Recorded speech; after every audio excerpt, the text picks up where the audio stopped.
신재생 에너지로의 전환이긴 합니다. 사실 우리가 풍력이나 태양광 같은 많은 이런 신재생 에너지들의 공통점이 뭐냐 하면 불균질하다는 점이 있어요. 네. 바람이 매번 똑같이 불지도 않고 해가 매번 똑같이 들지도 않잖아요. 그러다 보니까 이 불균질한 신재생 에너지는 날씨 좋거나 바람 잘 불 때 저장했다가 사용해야 되거든요. 네. 그럼 저장하는 그 저장 장치가 흔히 말해서 ESS라는 건데 쉽게 해서 2차 전지죠. 이 2차 전지들을 우리가 만들 때 대표적으로 많이 들어가는 게 리튬이잖아요. 네. 그러다 보니까 이 리튬이 이제는 제2의 석유 같은 역할을 상당 부분 할 수밖에 없다라고 말씀을 드린 거고요. 그리고 뭐 꼭 기존의 석유의 영역을 대체하는 그 부분만 있는 것이 아니라 요즘은 모든 가전제품이 다 배터리가 장착되어 있거나 배터리 기반으로 운용될 수 있도록 만들어 놓거든요. 네. 그런 배터리 사용의 저변이 넓어지고 있는 상황도 리튬의 수요를 점점 높이기 때문에 저는 제2의 석유다. 이미 이건 많은 분들이 동의하실 거라고 보고 있습니다. 네. 그 우리나라는 네. 석유 한 방울 안 나는 나라. 제가 초등학교 다닐 때도 이거 교과서에서나 선생님한테 하도 많이 들었던 것 네. 같은데, 근데 리튬 쪽으로 이렇게 좀 패러다임이 자원이 바뀌게 되면 우리나라는 좀 괜찮을 거라고 보시나요? 약간 뭐 후발주자이긴 합니다만 그럼에도 불구하고 리튬으로 바뀌었을 때 우리가 할 수 있는 여지도 꽤 많다고 봐요. 일단 첫 번째로 리튬을 채굴할 수 있는 광업 개발권, 이것이 석유와 달리 이제는 우리가 예전에 석유 개발하는 그 시절에는 우리가 완전한 후진국이었잖아요. 영국과 미국이 전 세계 패권을 주름잡고 있었고 기타 서구 열강 국가들이 패권을 주름잡고 있을 때 아라비아 국가라든가 여러 국가들의 석유 시추권을 가져갔거든요. 근데 그 당시에는 우리가 힘을 못 쓰는 상황이었지만 지금은 어떤 상황이냐면 우리나라도 전 세계 10위권에 드는 경제 규모를 가지고 있는 나라이기 때문에 우리에게 기회를 줘도 충분히 개발할 수 있는 광업 개발권을 확보할 수가 있어요. 네. 돈도 있고요. 실제 포스코도 그렇게 그렇죠. 그래서 우리나라의 대표적인 이런 자원을 원자재를 공급해주는 회사인 포스코가 지금 리튬을 확보해서 우리나라 전방 산업에 보내주기 위한 여러 가지 후방 산업에 보내주기 위한 여러 가지 활동들을 하고 있고요. 그래서 아르헨티나의 광업 개발권 이미 확보해서 진행을 하고 있고 베트남에서도 리튬이 좀 많이 있대요. 네. 그래서 베트남에서 리튬 캐는 거에 대해서도 지금 알아보고 있는 부분이 있고요. 더더욱 리튬에서 우리가 교두보를 마련할 수 있는 건 육상에 있는 호수라든가 산맥에서 리튬을 캐는 것보다 바다에 용존되어 있는, 바다에 녹아져 있는 리튬의 양이 무궁무진하다 할 정도로 많아요. 근데 바다에서 리튬을 추출할 수 있는 기술을 아직 상업성까지 확보한 건 아니지만 그 원천 기술의 노하우까지는 우리나라도 확보했어요. 그러면 우리도 삼면이 바다인 국가로서 이런 곳을 활용해서 또는 대양으로 나가서 거기서 리튬을 개발할 수 있는 권한은 이건 공해상이니까 우리가 충분히 활용할 수 있는 여지가 있거든요. 그래서 저는 신재생 에너지로 바뀌어서 리튬이 전 세계에 석유 같은 역할을 하는 것에 대해 우리나라는 더 큰 기회가 있다 이렇게 보고 있습니다. 와, 그럼 앞서서 이제 미국과 중국 이렇게 큰 틀에서 짚어주시고, 그래서 대외 환경을 보면은 이거 좀 조심해야 되겠다, 좀 보수적으로 좀 운영을 해야 되겠다 이런 생각이 들면서도 또 자원에서는 이런 기회가 또 있는 것 같은데 이게 뭐 교차하는 것 같은데요. 이렇게 전체적으로 봤을 때는 좀 단기적인 것과 앞으로의 좀 중장기적인 미래 좀 어떻게 좀 보고 계신가요? 한국의 미래. 예, 사실 지금 단기적으로도 원래는 우리나라가 올해 불황 또는 불황까지 아니더라도 경기 위축이라는 소리가 여기저기서 나오고 있을 이유가 원래는 하나도 없어야 돼요. 생각을 한번 해보세요. 전 세계에서 가장 유망한 산업들 몇 개 꼽아보십시오. 여기저기 지나가는 사람들 물어보면 나오는 산업들 몇 개 정해져 있어요. 2차 전지, 반도체, 전기자동차, 뭐 인공지능 등등 몇 개 나오겠죠. 자, 그런데 이런 산업들 중에서 2차 전지, 반도체, 전기자동차 이 세 가지 산업을 모두 잘하고 있는 나라 한국밖에 없어요. 그러네요. 한국밖에 없어요. 네. 대만은 반도체 잘하지만 2차 전지와 자동차 산업 없어요. 그 다음에 일본도 이 세 가지를 다 하고는 있습니다만 아직 우리나라보다 비교 열의에 있는 부분이 많이 있어요. 자, 그런데 아니 그러면 이렇게 전도유망한 사업을 다 가지고 있는 나라인데 요즘 왜 경기가 이 모양이냐? 그게 앞서 말씀드렸던 미국의 아메리카 퍼스트 전략 때문이에요. 지금 2차 전지 공장 가만히 보시면 우리나라를 대표하는 2차 전지 세계 앵커 기업인 SK온, LG 에너지 솔루션, 삼성 SDI 이 세 회사가 모두 전부 미국에다 공장을 짓고 있죠. 총 14개를 짓고 있어요. 네. 전부 기가급 팩토리입니다. 그런데 이 14개 공장을 전부 그 기가급 팩토리의 공장을 만약에 미국의 아메리카 온리 정책 기조가 없었다면 어디다 줬을까요? 중국일까요? 한국일까요? 우리나라겠죠. 네, 중국은 어차피 갈등 가기에 있으니까. 그럼 지금 어떻게 해야 되느냐? 우리나라에서 울산 같은 광역시 하나 더 생긴데 라고 하면서 난리가 났어야 되는 게 맞는 상황이에요. 그 정도예요. 그렇죠. 그러면서 전 세계 2차 전지 단일 규모로 가장 큰 산업단지 또는 클러스터 조성된다 하면서 들썩들썩 돼야 되는데 그 공장들을 전부 미국에 갖다 바친 꼴이 돼버린 거거든요. 그렇구나. 그러다 보니까 원래 단기적으로도 이렇게 먼 미래를 보고 반도체, 2차 전지, 전기자동차 지속적으로 투자도 해왔고 또 발빠르고 순발력 있게 대응할 수 있는 나라 별로 없는데 이 좋은 타이밍을 우리가 전부 내수경제 활성화로 활용을 못하고 있는 거예요. 그래서 단기적으로 이런 부분이 일단 되게 아쉽고요. 10년 가까이 앞으로 한국이 저는 굉장한 어떻게 보면 좀 표현이 좀 마음 아픈데 마지막 전성기 구간일 수도 있어요. 잘못하면. 그래요? 왜냐하면 우리나라도 워낙 급속도로 초고령사에 진입하잖아요. 이 초고령사에 진입하고 나면 국가의 혁신 역량이 굉장히 많이 떨어져요. 국민들 다 대다수가 중장년층인데 누가 혁신을 하며 누가 먼 미래를 보고 새로이 베팅을 하겠습니까? 그러다 보니 지금 십수년 우리가 정말 잘 나갈 즈음에 많은 돈도 벌고 경제적 성과를 축적해서 이걸 바탕으로 그 다음을 또 도모할 수 있는 기반을 찾아봐야 되는데 지금 상황이 어떤 상황이다? 야, 이 좋은 전성기의 중요한 시드 중 하나인 2차 전지 공장은 전부 미국으로 가고 2차 전지뿐만이 아니죠. 삼성이 반도체 공장을 새로 짓는 곳 중에 하나가 미국이고 현대자동차도 전기자동차 공장 새로 짓고 있는데 또 미국이잖아요. 이런 게 만약에 국내에 있었으면 훨씬 우리 경제가 단기적으로 좋지 않았는가 싶고 중장기적으로는 10년 가까이가 우리가 전성기로 확보된 기간이기 때문에 이 기간 동안 우리가 뭘 잘 먹거리를 찾아내는지가 그 다음 행보의 갈림길이다 이렇게 말씀드립니다. 인구 구조만 좀 아니면은 그래도 2033년 정도까지는 나름 긍정적으로 볼 수 있는 거네요. 그렇군요.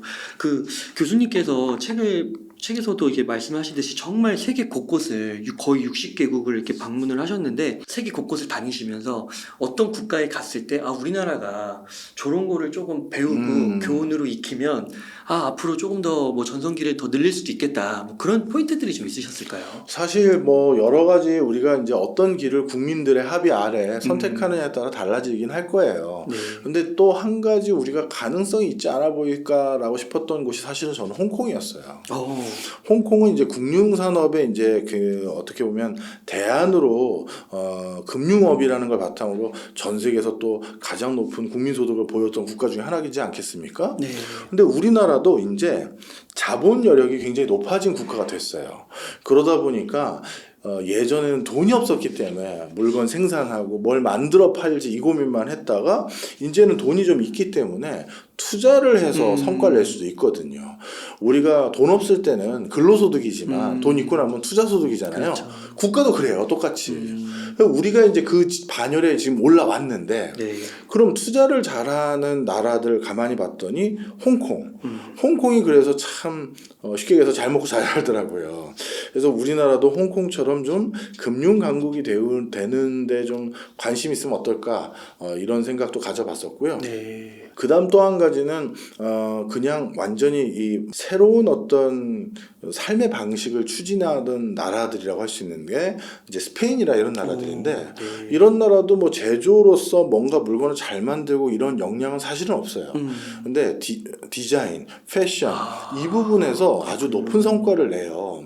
그런데 이 디자인과 패션도 우리가 어떤 뭐 명품 백이라든가 의류 이런 거 하나 살 때는 뒤에 공 하나 더 붙었어도 그거 갖고 싶어서 안 달릴 정도잖아요.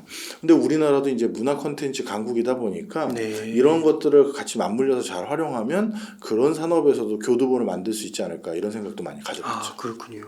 그 홍콩이 그 중국 관할로 좀 들어가면서 거기서는 특별하게 문제되는 건 문제가 됐죠. 아, 되시나요? 중국 관할로 들어가면서 중국이 금융업이라는 건 원래 규제가 없어야 돼요. 네. 그 담당자들의 창의력, 상상력 이거에 따라서 자유롭게 투자를 좀 해야 되는데 근데 중국은 금융산업을 그렇게 자유롭게 두는 나라가 아니거든요.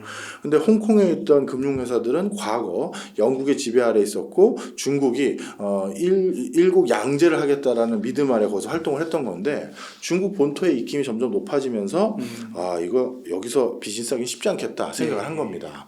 그래서 홍콩에 거점을 두고 있었던 글로벌 투자 은행들과 이런 데들이 지금 엑소더스를 하고 있어요. 그래서 우리나라로 넘어오길 바랬는데 상당 부분 금융회사들이 싱가포르로 가버렸죠. 하지만 뭐 아직도 기회가 있다고 전 봐요. 우리나라도 좀 제도가 후진적인 걸까요? 우리도 좀 그런 면이 많아요. 우리도 금융업을 일반 산업을 부양하고 지원하는 서브 역할로만 인식을 해왔거든요. 기업들이 돈 필요하다 그러면 어떻게 대출해 줄 네. 것이냐, 기업이 수출한다고 했을 때 지급보증 어떻게 서줄 거냐, 뭐 이런 것들을 중심으로 금융업을 생각했지 금융을 외국에 수출하고 금융 상품을 외국에 수출한다 이 생각은 많이 안 가졌거든요. 우리도 빨리 좀 인식 전환이 있었으면 좋겠어요. 그러니까 이 코로나 이후 그래도 들면서 금융에 대한 관심이 그 어느 때보다도 뜨거운 것 그건 같아요. 다행이죠. 네. 그래서 이렇게 금융산업 또 문화와 디자인, 패션, 문화 이런 쪽 좀 얘기해 주셨습니다. 네, 감사합니다. 그 한국 반도체가 그 대만의 TSMC와 또 요즘에 뉴스 보니까 일본이 미국과 또 연합을 해서 반도체 산업을 다시 부활시킨다 이런 이야기도 있더라고요. 이런 관점 속에서 한국의 반도체 여전히 강점을 갖고 있고 경쟁력이 있는 것인지 궁금합니다. 예. 당연히 강점도 있고요. 네. 경쟁력도 있어요. 그렇지만 뭐 안심할 수준이다 이렇게 얘기하기는 어렵죠. 네. 먼저 대만과 좀 비교를 해드리면 대만은 반도체 국가의 명운을 건 나라예요. TSMC라는 회사도 뭐 제 책에서도 자세히 설명드렸습니다만 대만 정부가 주도해서 만든 회사고요.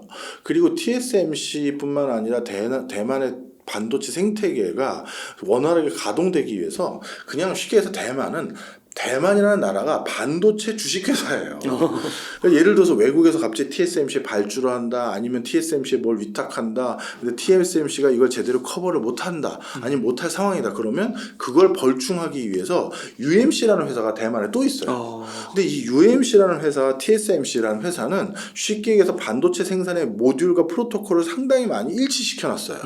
그러니까 TSMC 생산하다가 문제가 생겼거나 발주량이 더 많거나 그러면 UMC에서 전화해서 쉽게 해서 삼성전자가 SK 하이닉스 전화해서 물량 좀 받아줘. 오케이 하고 같이 가동을 한 적도 많아요. 그리고 이 파운드리라는 건 상대가 이렇게 반도체 만들어 주실 수 있으세요? 하고 설계를 하면 그 설계 도면대로 똑같이 무조건 만들어서 딱 납품하는 게 아니라 제조를 하다 보면 그 설계 도면대로 그대로 할 수 없는 부분이 있고 또 설계대로 했더니 실제 성능이 안 나올 때도 있어요. 그러니 다시 여기에서 소소한 설계 수정이 일어난 다음에 다시 보내주거나 이렇게 해야 되거든요. 이렇게 하는 게 어떠실까요? 핑퐁치기가 있어야 되는데 그 과정에서 쟤들 설계대로 만들어 봤더니 성능 안 나오는데 확인을 해줘야 될 거 아니에요. 그런 부분도 TSMC뿐만 아니라 UMC 그리고 대만 정부가 가지고 있는 각종 기자재 국정 그 연구소들 다 이 맞물려 있는 거예요. 그러다 보니까 대만은 국가가 전체가 나서서 반도체 만드는데 모든 역량을 집결한 곳이고, 근데 우리나라 삼성전자는 어찌 보면 대만의 TSMC만큼의 어떤 집중적인 어떤 지원을 받지는 않고 있잖아요. 그래서 그런 부분에 좀 우리가 똑같이 봐서는 안 된다. 그리고 지금이야 TSMC 그래서 전 세계가 난리지 1980년대만 하더라도요. 대만의 가장 큰 골칫덩어리였어요. 그래요? 누적 적자가 어마어마했고 저거 계속 우리가 해야 되는 거 맞아요? 그 의구심까지 있었어요. 그거를 국가가 아주 그냥 쉽게 설명하면 될 때까지 한 거예요. 야. 계속 인력 쏟아붓고 돈 쏟아붓고 장비 또 사주고 또 연구해봐라 또 해주고 해서 지금 있는 거예요. 네. 근데 우리나라 정서상 삼성전자가 파운드리 사업 해볼게요. 저희가 TSMC 한번 잡아보겠습니다. 국민 여러분 국가 도와주세요 했을 때 우리가 삼성전자를 그렇게 묻지마로 지원하고 도한다? 지금 우리나라 국민 정서상 안 될 것 같은데요. 쉽지 않을 거예요. 네. 아니 국가가 중소기업도 다 못 도와주면서 대기업을 왜 도와주는데 이 소리 나올 거예요. 그러네요. 그러다 보니까 지금의 우리나라 반도체 기업들이 대만처럼 전폭적인 지원을 받지 못하고 있음에도 불구하고 여기까지 성과를 내고 있다는 건 그렇게 봐야 되는군요. 어마어마한 거예요. 네. 자, 그다음 또 한 가지 더. 이 파운드리라는 업종은 우리 그 메모리 반도체와는 성격이 좀 달라요. 메모리 반도체는 표준화된 제품을 대량 공정으로 그냥 표준화된 공정 속에서 누가 그걸 많이 만들어내느냐, 그 대량 생산의 캐파로 가격까지 싸게 만들 수 있느냐, 이게 제일 중요한 요소인데 네. 파운드리는 내가 뭘 표준화돼서 만든 다음에 파는 게 아니라 네. 누가 발주를 해야 돼요. 가만히 여기서 앉아 있으면 누가 와서 띵동 누른 다음에 네. 애플이에요 하면서 이런 거 좀 만들어 주세요 하면서 설계 도면 주거든요. 네. 그럼 알겠습니다. 이대로 만들어 드리면 되는 거죠. 몇 개나요? 이렇게 하는 사업이에요. 자, 그러면 TSMC가 파운드리 분야에서 세계 1등을 한다는 건 뭐다? 제일 큰 발주처를 가지고 있다는 얘기예요. 그러네요. 그럼 이건 달리 말하면 TSMC에 발주하고 있는 그 큰 고객들, 큰 발주처 중에 두 회사만 갖고 와야 되는 거. 갑자기 삼성으로 발주처를 바꾸면 네. 1, 2등이 싹 바뀔 수도 있는 거죠. 그쪽은 떨어지고 여기는 올라가고. 그렇죠. 메모리 반도체처럼 설비 엄청나게 투자해서 계속 생산하고 똑같은 물건 만들고 이런 업종이 아닌 거예요. 야. 오히려 메모리 반도체 업종은 이제 누군가가 그 대량 설비 구축해서 나 지금이라도 해볼게요라고 하면 우리 삼성과 SK가 야 D램 반도체 시세 더 찍어서 시세 확 낮춰 해서 쫓아낼 수가 있어요. 네. 어차피 걔가 저 만든 거랑 내가 만든 게 표준화된 제품이니까 그러다 보니까 이 시장은 누가 못 들어와요. 못 들어올 가능성이 높아요. 근데 파운드리는 이 TSMC 애들만 자꾸 부탁을 했더니 얘네가 옛날처럼 일 열심히 안 해. 다른 데 어디 있어? 그럼 그 중에 영순위가 삼성이거든요. 네. 만들 수 있다 없다는 일단 차지하더라도 그래서 저는 이 업종의 특수성으로 인해서 삼성에도 기회가 많다라고 말씀드리고 싶고 대표적으로 또 한 가지 하나만 더 말씀드리면 파운드리 업종은 이제 전기 자동차라든가 우리가 메타버스라든가 예전에는 없는 시장이 더 커지고 있거든요. 네. 그럼 그 시장까지 바라봤을 땐 삼성에게 기회가 많다. 그 물량을 그 TSMC가 다 소화할 수도 없는 없을 부분도 수 있을 있으니까. 있고. 예. 그리고 또 요즘에는 뭐 수율 문제도 조금 나오는 거고요. 그렇죠, 맞아요. 그렇군요. 그러면은 일본과 미국이 합세해서 반도체를 좀 부활시키는 거 그런 측면은 좀 어떻게 보시나요? 이 라피더스들 많이 네. 요즘 걱정하시더라고요. 근데 이 라피더스 같은 경우는 뭐 소니까지 투자를 해서 지금 공장을 건설한다라고 하면서 얘기를 하는데 정말 죄송하게도 소니는 이미 이미지 센싱 분야에서는 전 세계 1등 가는 반도체 회사예요. 그것도 반도체거든요. 그런데 그 이미지 센싱에 대한 그 반도체를 만드는 그 뒷단에 있는 논리 회로 부분은 예전에도 벌써 TSMC에다가 발주해서 그걸 붙여서 써왔어요. 그런데 이제 이 이미지 센싱이라는 게 전기 자동차 시장이 이제 본격화되고 나면 더 많이 발주가 들어올 텐데 그러면 소니는 이 뒤에 있는 뒷단의 논리 회로 부분도 더 많이 TSMC 발주를 해야 되잖아요. 그러니 그냥 그거 하던 회사 우리 이쪽 일본에다 지어주세요. 그래서 내가 앞부분 만들고 네가 뒷부분 만들어서 붙여서 빨리 팝시다. 원래 하던 사업의 규모를 크게 늘린 거예요. 그런 거군요. 네. 물론 거기 슬로건에 보면 옛날에 영화를 누리기 위해서 2나노 공정을 2030년인가 2027년인가 그때까지 우리가 제일 먼저 가겠다. 그렇게 하기 위해서 우리가 뭘 하겠다. 어마어마한 내용도 써 있어요. 그런데 지금 정작 일본이 14나노 정도까지 와 있을 거라고 우리가 짐작하고 있는데 오히려 퇴보해서 이 14나노까지 만든 회사가 2나노 가려면 뭐 지금 당장은 7나노, 5나노 하다가 이렇게 갈게요. 뭐 이런 계획이 있어야 되는데 지금 생산하고 있느냐? 못 하고 있어요. 역량이 아직 안 돼서. 옛날에 이와 비슷한 일이 D램 분야에서도 있었어요. 엘피다라고. 우리 히타치랑 NEC라든가 이런 회사들 합쳐가지고 마지막 남은 D램의 불씨를 살려보자.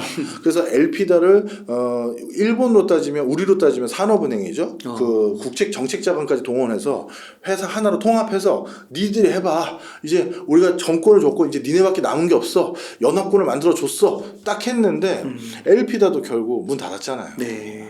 바로 그때 전철을 할 가능성이 많아요. 엘피다뿐만이 아니에요. 그 뒤에도 일본이 주저앉아가고 있는 반도체 회사들 통폐합해서 뭐 해봐라라고 하면서 정책자금 지원해서 한 회사로 통폐합해본 적 많지만 안타깝게도 전례를 봤을 때 성공한 사례가 없어요.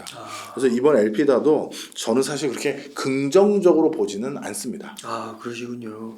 그러면은 한국의 미래 먹거리로 반도체를 좀 꼽을 수 있을 것 같고, 네. 뭐 아까도 앞에서도 말씀해 주셨듯이 뭐 2차 전지, 네. 뭐 인공지능, 네. 혹시 뭐 디스플레이나 바이오 이런 것들도 얘기가 많이 나오더라고요. 예. 이런 것들 좀 동의하시나요? 디스플레이는 좀 걱정을 해요. 왜냐하면 중국이 네. 너무 많이 따라가졌어요. 네. 그리고 중국이 우리나라 인력 빼가는 데 있어서 많은 분들이 반도체 인력 빼가는 것들은 신문 지면상에서 많이 보셔서 걱정들 많이 하고 그러셨습니다만 반도체 인력은 한국 인력 빼간 것보다 대만 인력 빼간 게 더 많아요. 그러다 보니까 우리는 인력 유출이 대만에 비해서는 뭐 비할 바 아니다 이렇게 말씀드릴 수 있는데 디스플레이 인력은 한국 인력을 너무 많이 빼갔어요. 그래서 디스플레이에 대한 성능은 중국이 한국을 거의 턱밑까지 쫓아온 게 사실입니다. 네. 그래서 한국이 이 디스플레이 분야에서 앞으로 계속해서 뭔가 성과를 내기 위해서는 우리만의 또 독특한 아주 뭐 초격차를 유지할 수 있는 기술들이 더 필요한 상황이고요. 여기에서 그나마 좀 호재가 될 법할지도 모르는 뉴스가 하나 있다면 미국이 디스플레이조차도 중국산이 탑재되어 있는 것은 안 받는다 이런 조치들이 좀 추가될 뭐 이런 조치들이 일어날 수 있어요. 그래서 이런 것들은 좀 나중에 호재로 작용할 수도 있겠죠. 그 다음에 바이오 부분인데요. 이게 바이오랑 그러니까 기초과학과 엮여져 있는 거, 의학, 화학, 그 다음에 물리학, 뭐 이런 것들과 많이 엮여져 있는 거는 아직까지는 이 물리적인 시간의 격차를 우리가 좀 극복하려면 시간 좀 걸려요. 네. 독일이나 일본이나 미국 기업을 극복하려면요. 그래서 바이오를 지금 당장 우리가 경쟁력이 있다 이렇게 얘기하기는 좀 그렇고요. 단 우리가 경쟁력 있는 부분은 바이오도 제조예요. 약 그대로 만들어주는 거. 그거는 우리나라가 이제 세계에서 탑을 달리고 있다. 이렇게 말씀드릴 수 있을 것 같습니다. 아, 네. 그 인공지능 로봇 이런 쪽도 앞으로 각광받는 4차 산업혁명 시대의 주요 산업이잖아요. 이런 쪽에서 한국의 경쟁력은 좀 어떻게 보시나요? 사실 우리나라 대기업들이 뭐 그렇게 이건 우리 같은 개인에게는 긍정적인 뉴스는 아니긴 한데요. 우리나라가 고용 유연성은 좀 떨어지는 국가이긴 사실이에요. 그러다 보니까 인건비도 많이 지불할 수밖에 없는 취약한 구조가 일부 있고 그리고 고령층 인건비 비중이 또 좀 높죠. 인구 구조상. 그러다 보니 이거 물건 값싸게 만들 수 있는 다른 대안으로 먼저 고민하기 시작한 게 로봇이에요. 우리 그래서 자동차 회사들이 이상하게 로봇 회사를 많이 인수하거나 가지고 있죠. 맞아요. 일론 머스크도 얼마 전에 휴머노이드 로봇을 출시해서 보여준 적이 있고 맞아요. 우리 현대차도 보스턴 다이나믹스라는 회사를 또 인수했죠. 이런 것들은 사실 이 회사들의 공통점 엄청난 고용을 하고 있는 회사들. 그러다 보니까 본인들의 가격 경쟁력을 유지하기 위해서 이런 로봇 회사들을 직접 인수합병해 가면서 육성하고 있는 상황입니다. 책에서 그 나이지리아를 갔다 오시고 나서요, 비트코인과 같은 암호화폐가 전 세계적으로 어떤 방식으로 활용되고 있는지 알 수 있었다 이렇게 써주셨어요. 그리고 또 앞서서 그 제3세계 그 화폐라는 거는 상대적 가치이기 때문에 달러가 그 윤정기를 찍어냈는데 그 영향을 제3세계 그 화폐들이 더 많이 받는다 이런 얘기도 하셨잖아요. 그러면서 달러가 이제 수요가 느는 건데 비트코인이나 이런 암호화폐 쪽의 수요는 늘 수 있을 거라고 보시나요? 네, 나이지리아를 보고 제가 확실히 느꼈어요. 나이지리아는 나이로라는 종이화폐를 썼거든요. 근데 코로나 터지고 나서 거기에서도 인플레이션이 너무 만발하고 그런 일들이 전개되고 났더니 나이로라는 화폐 가치가 폭락한 거예요. 물가가 너무 올라가서. 그래서 정부 사이드에서는 이 나이로라는 디지털 중앙은행에서 발행하는 가상화폐를 만들어서 유통을 시켜봤는데 종이화폐도 못 믿었던 국민들이 보이지도 않는 디지털 토큰 가상화폐를 국가에서 발행한 걸 믿겠다? 말도 안 되는 거죠. 네. 그러다 보니 어떤 일이 생겼느냐, 사람들이 예전 같으면 어떻게든 자신이 월급 받고 남은 돈은 달러로 환전해서 달러로 저장하거나 그랬을 텐데 네. 나이지리아 경제가 너무 안 좋다 보니까 달러 구경하기 어려운 사람들이 너무 많은 거예요. 네. 오히려 달러가 더 풍기 현상이 됐겠죠. 자국 화폐인 나이라가 이렇게 바닥을 치니까요. 그래서 어떤 일이 생겼냐면 사람들이 저축을 비트코인으로 하는 거예요. 아, 그래요? 월급을 받았어요. 생필품 사고 애 학원 보내고 뭐 하고 다 돈 썼어요. 그리고 돈이 좀 남았네.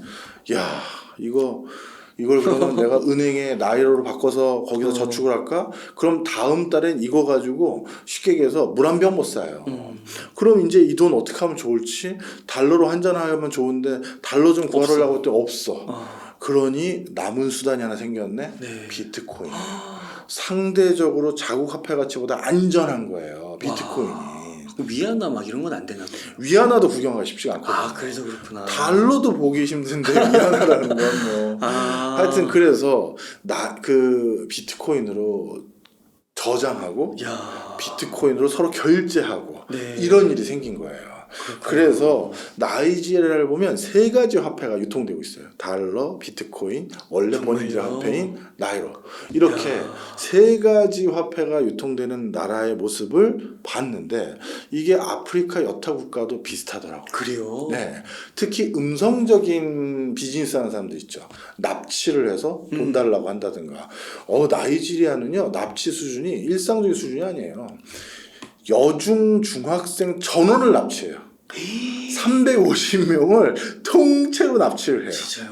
그리고 일부는 돈 받고 풀어주기도 하고 일부는 더 마음 아픈 건데 몇 년 지난 뒤에 뭐 임신한 상태로 어디서 발견된다든가 뭐 이렇게 되기도 하고 이런 일들이 있어요.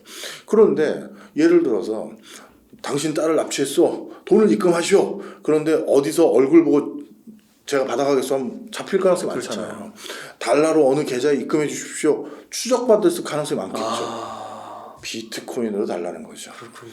그리고 특히 나이지리아처럼 자원 많은 나라, 또 나이지리아처럼 마약이나 이런 불법 거래도 많은 나라들은 그 음성적이고 불법적인 거는 대부분 결제를 비트코인으로 하거든요. 그러면 이건 추적이 안 되는 방법이 많이 있잖아요. 네. 그러다 보니까 이게 그 제도가 완비되지 않고 사회 시스템이 불안정한 나라에서는 비트코인에 대한 의존도나 활용도가 또 높아지고 있구나. 보고 왔습니다. 그 비트코인이 그 가짜 화폐라고도 하고 변동성이 너무 크다고도 하는데 이게 나이로에 비해서는 나은 거기 때문에 나은 거죠. 그 대안이 없으니까 달러는 구할 수가 없으니까 그렇게 해서 사용을 하는 거군요. 그렇죠. 그리고 생각을 해봤더니 우리 뭐 비트코인 코인 하나당 1억 간다 이런 얘기 있었지만 맞아요. 8천만 원 근처까지 갔지만 확 떨어졌지만 계속 지금 보면 2천, 3천 선에서 왔다 갔다 계속 걸리고 있잖아요. 네. 하방 경직성이 또 확인이 된 거예요. 그러니 본인들이 비트코인으로 환전하고 저장했었을 때 저게 아무리 가치가 떨어져도 얼마 선까지 유지될 거야. 우리나라 화폐인 나이로는 얼마 이하도 떨어질 수가 있는데 이런 비교를 한 거죠. 그 미국의 뭐 블랙록 세계 1위 자산운용사는 그 현물 ETF 막 신청했는데 우리나라도 그런 움직임들이 좀 있나요? 지금 그걸 어떻게든 해보려고 우리나라가 선택한 방식은 네. 기존의 증권사를 활용해서 이거를 양성화하는 거를 좀 선택하려고 해요. 네. 예를 들어서 거래소 원래 있었던 뭐 두나무를 비롯해서 몇 개 회사들 있잖아요. 그런 회사들이 금융당국에서는 이렇게 100% 믿음이 간다 이렇게 생각 안 하는가 봐요. 이거 제 개스입니다. 네. 증거는 없어요. 네. 그래서 시중은행들을 통해서 증권사를 통해서 STO라고 흔히 부르죠. 이런 형태로든 해서 생각해보면 증권사가 가지고 있는 HTS, MTS를 바탕으로 거기 주식을 코인으로 바꾸면 충분히 할 수가 있잖아요. 맞아요. 그리고 그들은 제도권과 발맞춰서 오랫동안 일해본 경험도 있고요. 그러다 보니까 우리나라도 대통령 공화국이기도 했고 해서 그런 쪽으로 지금 준비를 더 하고 있는 상황이고요. 그렇군요. 그리고 또 한 가지는 증권회사들도 요즘 새로운 먹거리가 필요하거든요. 거래 수수료 이제 거래 수수는 거의 없고 그동안은 부동산 PF라든가 다른 걸로 좀 돈을 벌었는데 이제 그것도 이제 재미가 없으니 그럼 우린 뭘로 돈 벌지 했다가 이 STO나 이런 것들 좀 관심 두면 좋겠다 해서 굉장히 요즘 적극성을 보이고 있다라고 듣고 있습니다. 아, 그렇군요. 그러면은 또 한편에서는 이제 그 자산 배분을 할 때 뭐 1% 많으면 5%까지도 비트코인을 금처럼 담을 수 있다 이런 얘기들도 나오더라고요. 그렇게 하나의 자산으로서 좀 인식은 됐다라고는 평가하시네요. 사실 이게 참 조심스러운 네. 말이에요. 제가 나온 학교 중에서 공대가 많은 학교가 있어요. 근데 거기 보면 정말 똑똑한 친구들 많았을 거 아니겠습니까? 네. 선배도 그렇고 후배도 그렇고 야 이런 친구들이 대한민국의 브레인들이구나라는 정말 제가 인정하는 최고의 그 네. 브레인들이 있어요. 네. 근데 그 친구들 중에서 과반 이상이 코인 시장에 대해서 진심이에요. 과반 이상이요. 과반 이상이에요. 야, 우리처럼 경제학과 나온 사람은 야 그거 안 돼 막 이런 생각이 많잖아요 솔직히. 저도 그랬던 사람 중에 하나고. 그렇구나. 그런데 저렇게 또 똑똑한 형님이 아니 저렇게 촉망받는 쟤네가 코인과 관련된 스타트업을 이걸 예전부터 지금까지 받고 교수님 그럼 코인 한번 거품 꺼지고 지금은 없어진 거 아닌가요? 아니에요. 그래요. 여전해요. 와. 그리고 그들 중에 일부는 1년 반 정도 지나고 나면 이제 다시 반감기 돌아오잖아요. 거기와 맞물려서 또 큰 물이 들어온다라고 확신에 찬 사람들이 있는데 이 사람들이 내가 좀 표현이 좀 그렇습니다만 대충 인정 안 하는 그냥 약간 좀 뭐야 저러는 뭐 이런 사람이 아니라 이런 사람들이 그런 소리를 하니까 그렇구나. 이게 우리나라만 또 그런 게 아니거든요. 그러니까 이제는 부정할 수 없는 하나의 섹터가 된 건 분명한 것 같아요. 야, 그렇군요. 네. 그러니까 그런 똑똑하신 분들 가운데서도 네. 그런 움직임이 있는 거군요. 예. 야, 그러니까 그 유튜브나 이런 데서 아직도 보면 댓글로는 이제 영으로 갈 거고 가짜 돈이고 그 사기다 막 이런 얘기들이 있는데 또 한편에서는 그런 분들이 뭐 또 꼭 정답이라는 건 아니지만 그렇게 머리 좋으신 분들은 또 그런 미래를 바라보고 계신 거고요. 네. 거기에 잠깐 첨언드리면 네. 방금 나이지리아를 비롯해서 전 세계의 한 40%에서 30% 사이가 언더독 비즈니스라고 해야 되나? 지하 경제예요. 네, 지하 경제. 마약, 뭐 표현이 좀 그렇습니다만 매춘, 네, 뭐 도박. 도박, 뭐 네. 이런 것들이거든요. 밀수, 밀매, 밀주도 있고요. 이런 것들 결제는 공식적인 계좌로 받으면 안 되거든요. 아, 그렇죠. 자금 세탁도 해야 되고. 그렇죠. 그럴 때 이 비트코인은 엄청난 대안이 돼버린 거예요. 근데 지하 경제가 30%나 돼요. 예, 엄청나죠. 어마어마하구나. 쉽게 얘기해서 국세청에 포착 안 되는 건 다 마찬가지. 우리 예전에 과외 아르바이트 한 것도 지하 경제죠. 근데 그런 것만 만약에 뭐 비트코인 암호화폐가 돌아간다 해도 네. 없어지기는 쉽지가 않아요. 그렇죠. 예, 그런 걸 보고 있는 것 같고요. 네. 또 한 가지는 이런 지하 경제에서 결제 수단으로 비트코인을 많이 활용하고 있는데 그런데 그 비트코인을 활용한 그 사람들은 지하 경제 종사자다 보니 갑자기 유명을 달리하는 사람들이 많아요. 그러면 그 유통되던 코인이 그냥 사라져버리잖아요. 네. 그래서 로스트코인. 예. 네. 그래서 비트코인이 지금 로스트코인의 양이 급격히 늘다 보니까 계속 찍어내는 게 아니라 계속 없어져요. 거래 시장에서 사라져버리는 거예요. 그것도 가치가 유지되는 거죠.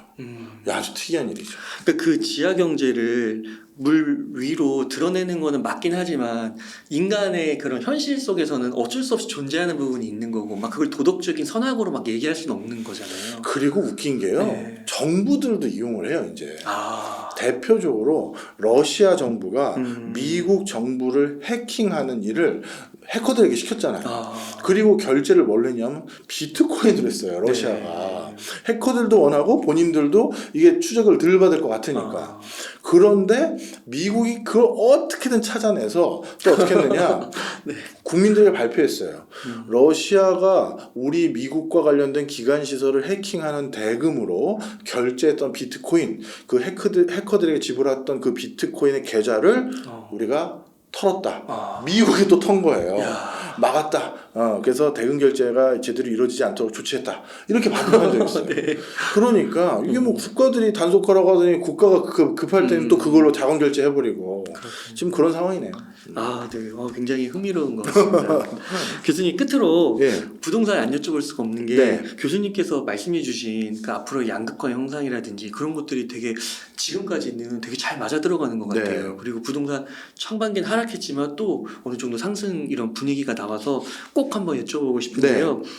그 지금 좀 약간 갈리는 의견들이 나오는 것 같습니다. 이제 금리가 또 고금리 수준으로 올라가고 금리 인상도 될 수 있는 가능성이 있고 이러다 보니까 어떤 한 측에서는 이제 부동산 다시 이제 상승한다. 뭐 고점 대비 95%까지 올라왔다라고 긍정적으로 보시는 분들과 한편으로는 이제 고금리 시대에 앞으로 떨어질만 남았다. 이렇게 보시는 의견이 갈리는 것 같은데 교수님 의견은 좀 어떠신가요? 네, 저는 저희 같은 유튜브 활동하는 사람들은 거짓말을 못 하잖아요. 요 근래 몇 달 동안은 계속 상승 기조가 될 것 같다라고 한 6개월, 7개월 이상 얘기를 해왔던 사람이고요. 그 의견을 저는 내년에 쓸 총선 전까지는 접을 생각이 없어요. 왜냐하면 계속 이런 분위기다. 상승 분위기. 적어도 지금이 바닥이고 더 올라가거나 이럴 여지가 있지 이거보다 크게 떨어지진 않는다. 이렇게 얘기를 드리는 이유가 지금 이렇게 부동산 경기가 슬금슬금 다시 올라오게 됐던 가장 큰 원인은 금리가 낮아져서도 아니고 인플레이션이 잡아진 것도 아니고 경기가 좋아진 것도 아니고 철저히 정부 정책 지원 때문이에요.